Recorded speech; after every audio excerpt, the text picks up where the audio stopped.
No Okay. problem, no problem. Yeah, you know what, Dr. Malik?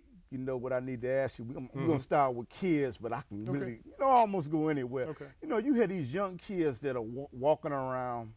They think it's cool to walk around with their pants down to their butts and walking around with two earrings in there. What does this stem from, and what's the solution? Well, I tell you, I don't want to be bogus, No. so I don't want to say that it's because they started naked. And because they started naked and without the proper guidance, they go back to nakedness. See, people get things all confused. A kid walking around in his diaper, he's a little behind out, ain't nobody paying no attention. But when the kid get to be 13 and he's still walking around with his behind out, that's because mama stopped paying him attention. Okay. So if mama, daddy, grandmama, somebody would pay this little rascal some attention, then when he get 21, he won't be walking around with the crack of his behind showing, thinking that's cool. What happened is because they were not structured into respect for self and society, they walk around looking like heathens. But if you call them what they are and say they should go back to the bush where they can be naked and look just like the gorilla or the baboon, then they say that's inappropriate conversation. No, it's how you acting. It's how you projecting. Now, as it relates to the tattoos and the earrings, well, those were symbols. Once again, there are tribes and different cultures that scarification. Yes, sir. So a tattoo is just modern scarification. But back in that day, people knew what the scars represented.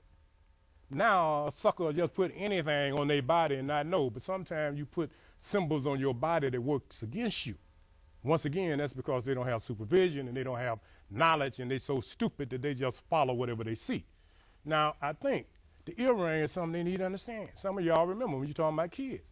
I remember, and I know Tucker remember, and I know you remember, and I know Jose remember, and I know Keith remember, and I know Bosey remember how kids were kicked out of school and their educational career was disrupted. They were suspended because they had an earring. Yes, sir. Or they had a tattoo. Well, today, a whole lot of folks got tattoos. They might not be 5-point stars. They might not be 6-point stars. They might not be bunnies and champagne glasses and walking sticks, but they still tattoos, including the police and the judge. What's the solution? So, the solution is in the definition and the layout that we were talking about here. The definition is simple. Earring, on the other hand, represented ownership by the slave master.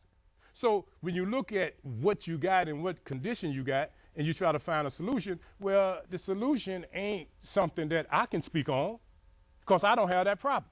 My kid is not that kid with his crack showing, but it might be the kid with the tattoo. Now, the bottom line is each parent have to determine the solution for their own kid. And that's the problem. We go around thinking that there's some blanket collective solution. There ain't no damn blanket solution. Ain't nobody sitting here with no magic wand. The solution is that each one teach one. And if you got a dozen, teach the dozen. But if you corrupt, how can you guide your kid? And that's the problem here. So Michael Jordan shouldn't be the role model. Iverson shouldn't be the role model. Your parents should be that role model. Well, if your parent is credible. But your parent in this day and time is prison, Department of Correction. That's your parent because you got structure. Your parent used to be the school, but now the school can't do nothing because the teachers are scared. Teacher raise their voice, then the teacher get fired because it's political. So now the parent have to go almost back to the nations of the street, whereas they have to decide. Since some of these leaders allowed themselves to be sucked into this, they picked that up in the penitentiary. It was a lie. Wasn't nobody wearing their drawers down like that because the dude would have been turned out. So don't come out here and you, the so-called leader, say, well, they coming out of the penitentiary with that. That's foolishness. You're doing this because you're just stupid and ignorant. Anybody in their halfway right mind know you don't walk down the street with your drawers is the only thing we see. Why have on pants if you're going to walk around showing your drawers?